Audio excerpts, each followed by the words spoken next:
welcome to the Ease of Business podcast for the enlightened entrepreneur, hosted by Lisa Schermerhorn and Celeste Hartwell. Here is where we help disruptors gain clarity on how to make a bigger impact while living a life of abundance through reading amazing books that have helped us in business. Thanks so much for joining us, and let's get into it. Welcome to our 6th episode of the Ease of Business podcast. I am one of your co-hosts, Celeste Hartwell, and I'm so excited to be here with Lisa Schermerhorn. And we have a really, really special treat today concerning the book that we're reading, that we've read, that we're having a conversation about. So Lisa, tell us all about what we're doing today. Well, I am really excited because this guest is very near and dear to my heart. Not only is he amazing at what he does, he's also my business partner. And you'll know why I chose to go into business with him by the time we're through with this. And I just want to give you a little background about him. Kevin is also a mindset coach. He's an author, he's a professional speaker, a seminar leader. He's also an award-winning hypnotherapist, and he's an expert in neuro-linguistic programming, NLP. He has one of the biggest hearts of anyone that I know, and I can't wait for you to hear his story and learn about his book, Living Your Dreams Simply by Changing Your Perceptions. So I can't wait to bring him on.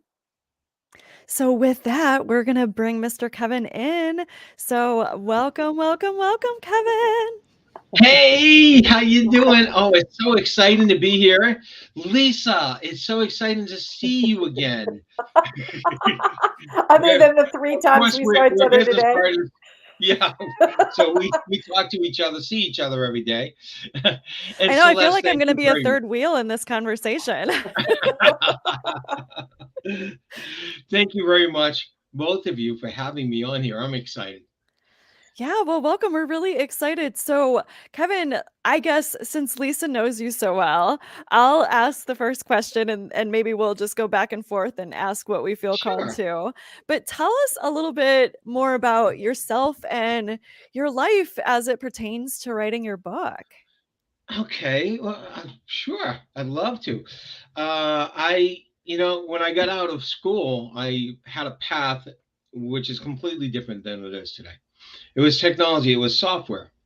So I got in the computer business, and in about 10 years, I said to myself, I've always wanted, since I was a kid, to own my own business. I mean, I tried when I was a kid. I sold seeds. I sold greeting cards.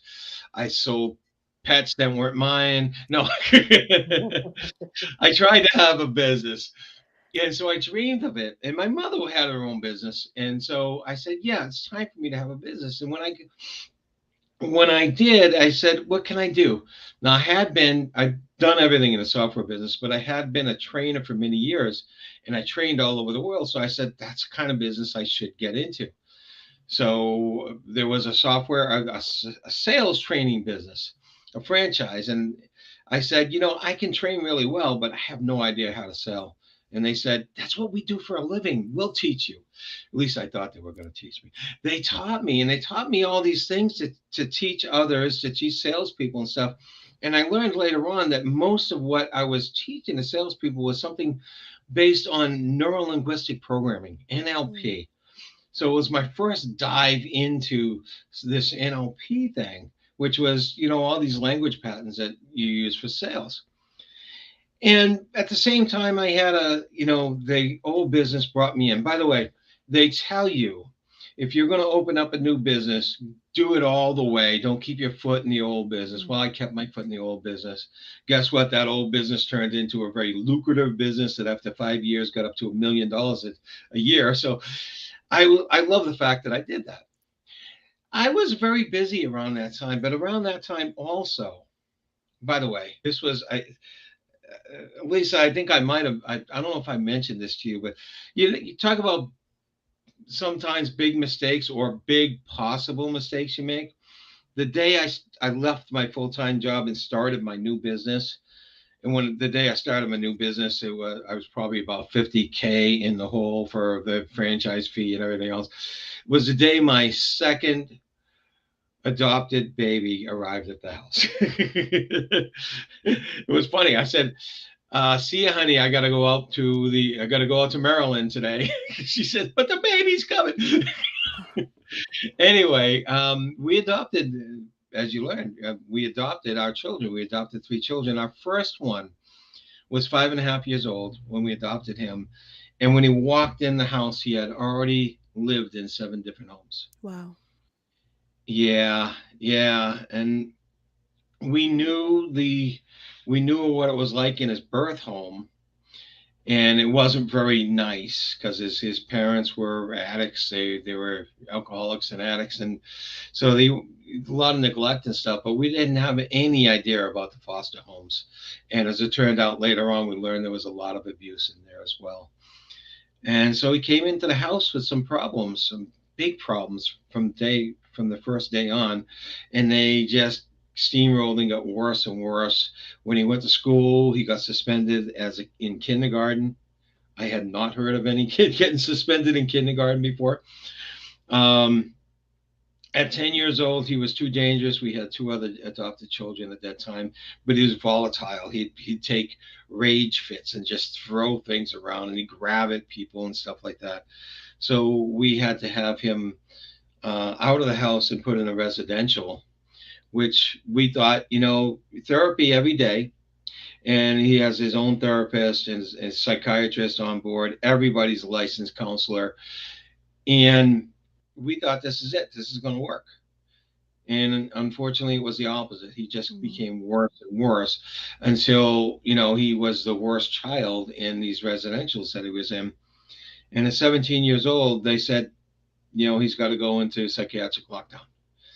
Well, I kind of saw that this wasn't working. So I said, what can work? And I learned about this NLP I just told you in this business atmosphere. But when I read about it, they said clinical. It does stuff clinical. So I went on my own journey, and I learned a lot about this NLP, and I started learning to do it and getting trained. And finally, someone told me right out, said, you can't work on your own family. It's just not going to work. So I said, okay. I wanted to help my son as much as I could. So I found someone who was trained the same way. And in 3 5-hour sessions, everything disappeared. Wow. He was 17 years old at the time. 3 5-hour sessions, everything disappeared.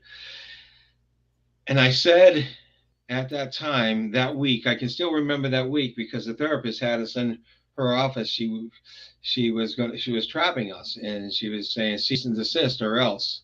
And the or else is we lose our parental rights. And I said, yeah, it's done. It's done. I don't have to worry about it. And, from that day on, so I said to myself, I want to do this. I want to help people.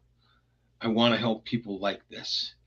And so I went and finished my training, hung up a shingle, and I've been doing it ever since in various ways. And it's just, when we talk about why you do the things you do, and especially in the profession I'm in, usually it's very personal. This is very personal, but it's not me, it's my son. When I saw the miracle, I saw this is the passion I have for what I do. And so I said, this is it. This is it. By the way, I want to finish that story. That my son was 17 at the time. He's 32 years old now. He's going to be 33 in another couple of months. And his son that he's adopting just turned 8 this week. And so it's a wonderful circle. My son has decided to do what his parents did, is adopt and help out another child. He's got a great heart. So, by the way, the violence that he was in there for, the triggers, the explosiveness, all went away that week, that time he had a treatment. Hasn't come back. And believe me, he's had the opportunity to, because with some of his friends that were still in those stages and had those problems, some of his friends, they did things to him that no one would have blamed him if you beat the heck out of him, but he never did. He took it, his violence completely gone, has never come back. He's got a heart of gold, and it's wonderful that this saved him. This thing, well, NLP, there's a lot of healing modalities out there, but NLP is the one that had done it for him with a little bit of hypnosis. So I just love that fact. That's my story. That's what keeps me going. That's why every time someone talks to me and my heart goes out, because they shouldn't be living the way they do when they come to me for help. And I say to myself, I want to help you the same way someone helped my son. I love that. So thank you so much for sharing that story, because that's really mind-blowing. And hearing where he was to where he is now, like, I'm glad that you kept on with, like, where he is now, because that was gonna be Yeah. my follow-up question. Because I was like, "Tell us now." That's just so profound, and I can tell now why Lisa was like, we've gotta talk to Kevin because his heart is so big." And yeah, that's so amazing. Lisa, do you have anything? It's an amazing story, and I love it, and it drives my passion. And things happen in our lives for a reason, and Yeah. that got me on board to really do what I do today. I really thought I was going to get into motivational type stuff, which in little ways I do, but I never saw myself as a healer, and now I can't see myself as anything else. I love that. So Kevin, the name of your book, and I know there are people who won't be able to see this, but I'm going to hold it up, and it's called Living Your Dream Life, and then Simply by Changing Your Perceptions. Simply by changing your perceptions. So how is that possible? How can you live your dream life by changing your perceptions? Let me tell you a little story about the book first before I answer that question. There was a previous book to that, and I had titled it Perceive This. It was right around the time of that movie came out, which was Analyze This. I don't know if you remember that. And how to change your life by changing your perceptions. This book is a rewrite of that book. I took everything good and I added some more. But I remember when I first wrote it, I was convinced everything I knew about psychology, everything I knew about human nature, I was convinced that we see the world through our perceptions, and our perceptions are built through our beliefs. When I rewrote the book 4 years later or 5 years later, it occurred to me that I was even more convinced, because of everything that everyone that I was working with, everything that I had been doing between my work with clients and my training. It proved to me that it is our perceptions that drive how we act in the world and how we experience the world. So our perceptions drive our experiences, and that's where this comes from. Is you want to change your life, start by changing your beliefs, which will then change your perceptions, which will absolutely change your life. Let me read you a quote from the front page of that. The way in which you perceive life determines the way in which you react to life. It is the reaction to life that determines where and how far you go. I truly believe that. It is, and anyone tell you it's the way we act determines where we go and how far we go. But it's our perceptions that determine the way we act. And so all we have to do, and Lisa, I know that you're in your new book, you're talking a lot about lenses. And that's part of NLP is we have a lens, and we look through this lens. And this lens determines how we experience life. And in some way, I used to do things with quantum physics, and I think both of you might know a little bit about quantum mechanics and quantum physics. And it has to do with what we see is what we experience, what we project is what we're getting back. So we're seeing things in a certain way, so they're gonna be in that certain way for us. I mean, we're all gonna see our desk, and our desk will be solid. Yes. By the way, physics tells us our desks aren't solid. They're made with atoms that have tons of spaces between electrons and stuff like that. But that's not the perception I'm talking about. The perception I'm talking about is if you have a drab view of the world, if you have a negative view of the world, everything you're going to see out there is going to be negative, right? You're going to find the negativity that that's there, and you're going to focus in on it all the time, and you're going to say to yourself, "That's why I'm negative, because it's all negative." It's a reaffirming thing. However, if you have a nice positive view in the world, you're going to find the positive stuff that's out there, and you're going to say to yourself, "Wow, I really like the way the world runs." And there's a lot of positive stuff. And I know your audience right now is probably saying, "There's no positive stuff in the world." Yes, there is a lot of positive stuff in the world. If you looked at everything that was going on across the world, and seeing all these wonderful stories of people saving people and people being so generous and kind to people that were coming out of the Ukraine. There's all sorts of positive things. But if you're only concerned about the negativity, that's all you're going to see is the disaster stuff. That's our lenses. And that to me, is we actually create our world. We create our own world. So that's really where this perception comes, Lisa. That's you can change your perceptions, and therefore change the way you experience life. One quick thing that I wanted to mention. This isn't just a book to read.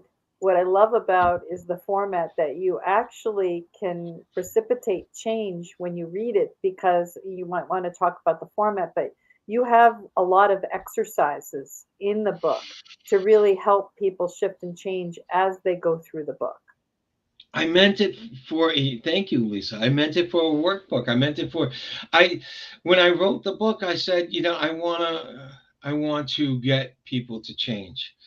People don't just change by reading. It can happen and has happened on occasion, but the concepts I wanted to put through, I wanted them to actually, yeah, be able to do the exercises and affect change in themselves. And that was my hope. That was my hope. You want a little book story about the book, about the actual first book?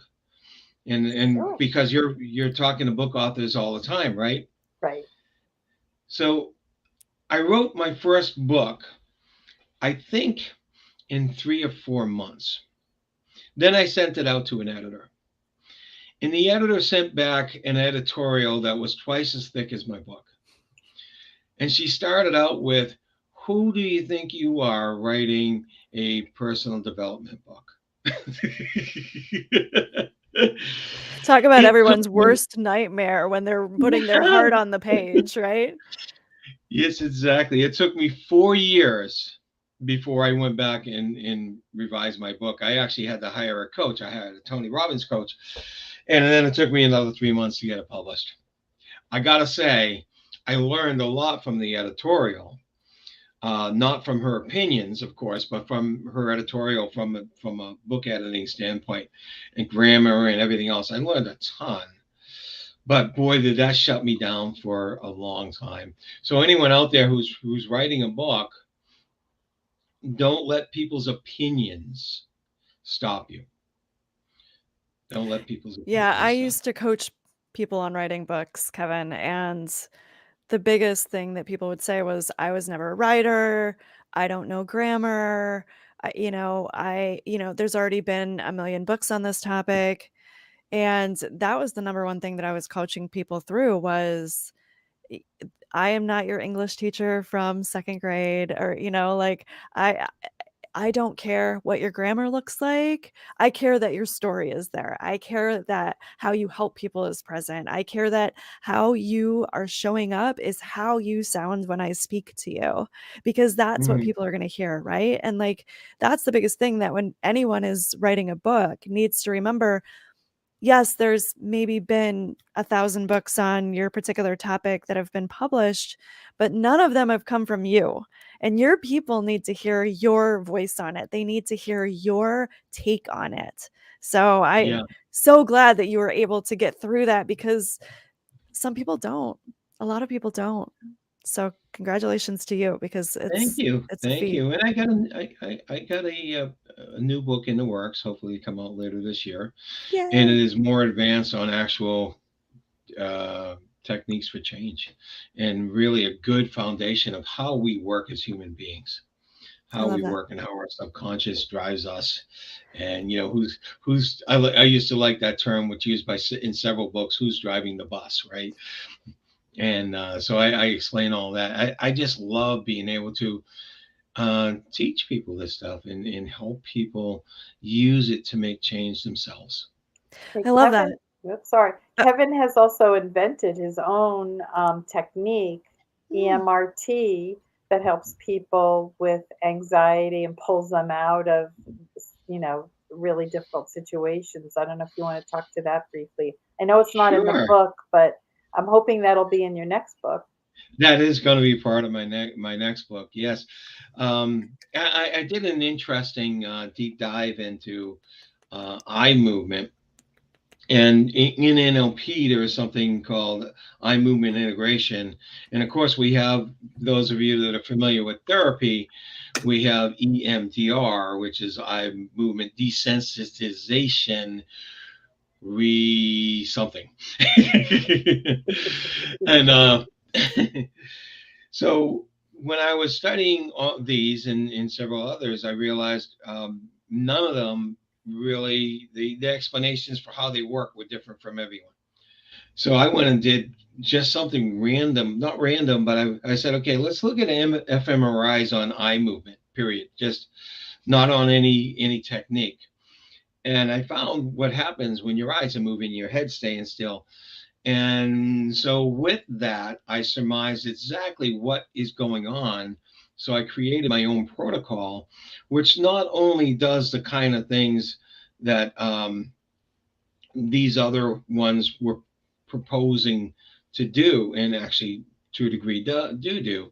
Mine does a lot more because I taught a base of people. They went off and they use it in their practices for almost anything, and they got all sorts of feedback. It's like, whoa, this stuff is powerful, and I didn't even realize it. So I have eye movement release technique, um, and it is wonderful. I have a setup which is different from EMDR, because EMDR setup can be a little dangerous. One of the problems with it is a lot of people have reactions and stuff like that.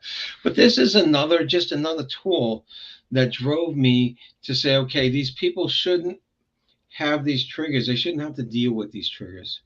They shouldn't have to deal with the negative stuff that's in their life. So it drove me to just create something to help them release that. One of the things it works on, and I never imagined it when I built this, but I use it all the time for something called limiting beliefs. Hmm. Do you know what a limiting belief is, Celeste? Because I know I Lisa. do know what a limiting belief is, but I would invite you to explain it for anyone in the audience who may not be familiar. Sure. A limiting belief is really a belief that you have that's disempowering. It's a belief that you can't do something, right, or around something that limits you. And it doesn't have to be you can't be. One of the things that Lisa and I find in our work, especially with business people, is people have these beliefs around money Hmm. that sometimes they don't even know they have, right? And this comes from growing up in the households where they say, well, money's the root of all evil. Wealthy people are crooked, all sorts of things like that. because that our parents are talking about their beliefs that they got when they were kids, right? And so we grow up with these beliefs, and all of a sudden when we try to make money, something stops us. So one of the things with this EMRT I didn't realize is within seconds you can release a limiting belief. Hmm. And when you release that limiting belief, beside your perceptions were all around that limiting belief. You probably would have looked at making money in such a limiting way, or as such, oh wow, I don't really want to make the money. I don't want to be one of those or this or that. And all of a sudden you release that and your perceptions change altogether. Your perceptions of yourself and your capabilities and your abilities change altogether. And all of a sudden, you become the kind of person that can be successful in whatever you want to do because your limiting beliefs go that were stopping you, that were holding you back, go away. And you look at life differently. That's back to living your dream life by simply changing your perceptions. That's And awesome. it's just a remarkable thing. It's the coolest thing to see happen. It really is. That's amazing. So, getting back to the book, we're a little bit short on time now, but I want to get back and just in case anybody is really interested in the work. I mean, it sounds like your work is really profound, Kevin. I'm excited for your new book. I mean, this one was amazing, and I'm really excited for the new one. And I'm going to be honest, I listened to your book and I did not do the work. So, that is also on me, and that is my next step.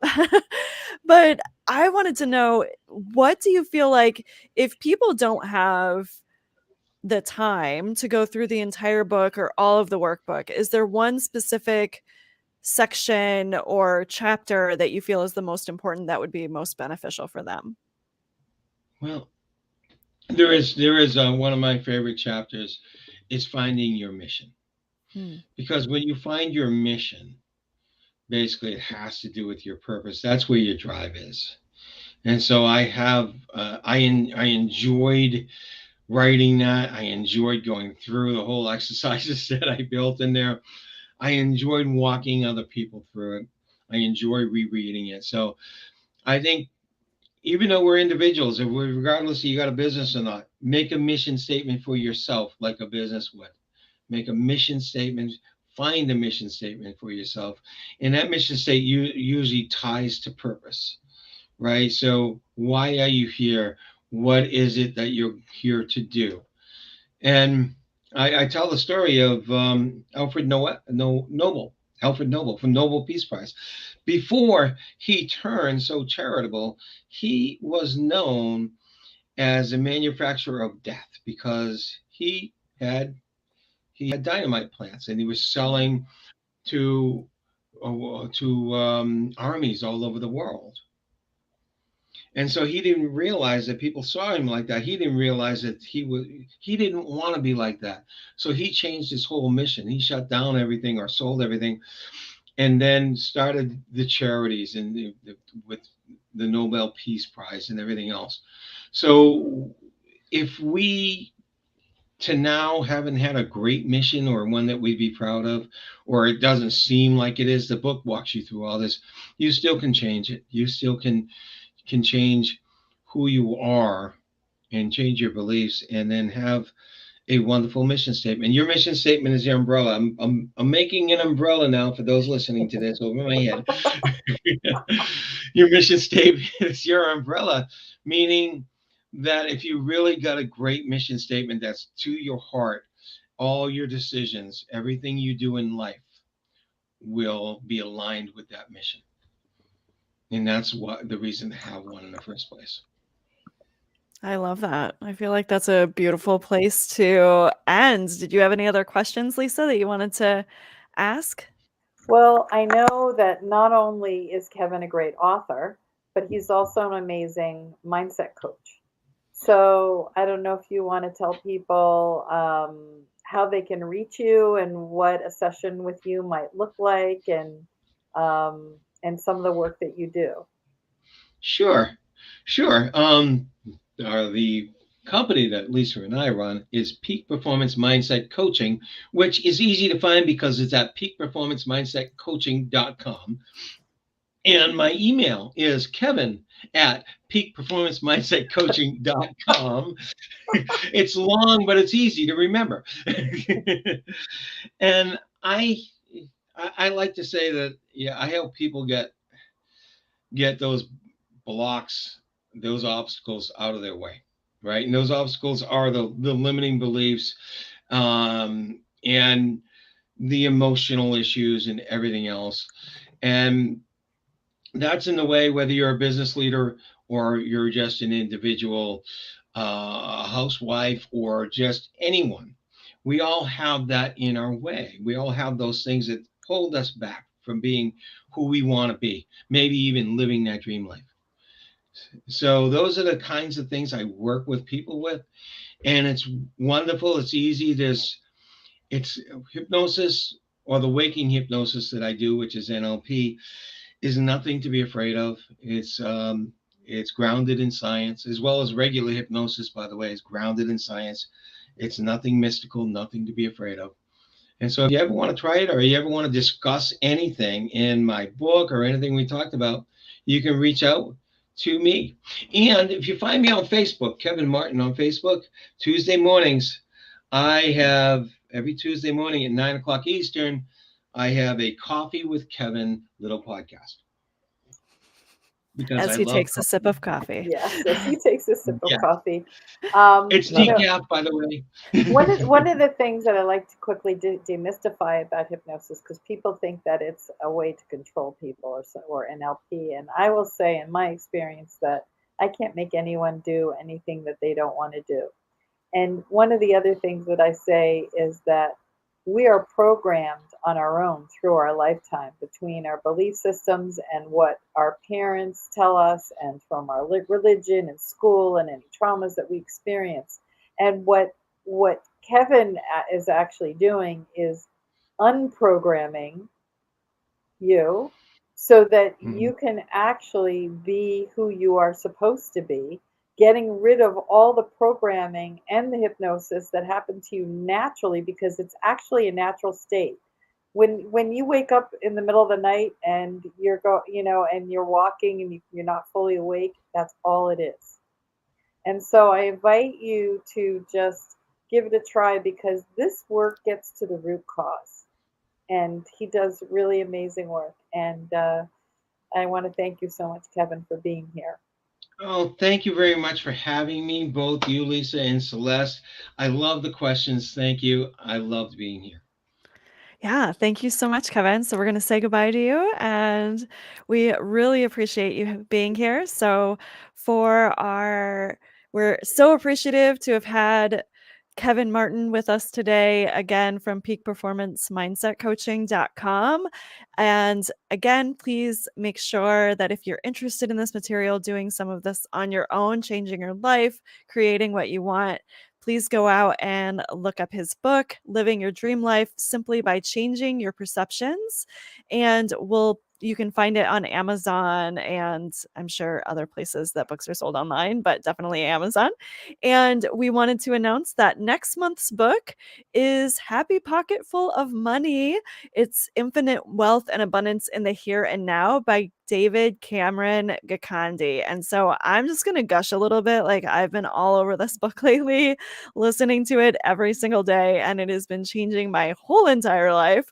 So I am so excited to share that with you guys, to share that with Lisa. And I'm just so excited. So thank you so much for being here with us today. We're so appreciative of your time. We know there are so many different podcasts out there that you could be listening to, and we're so honored that you are spending your time with us today.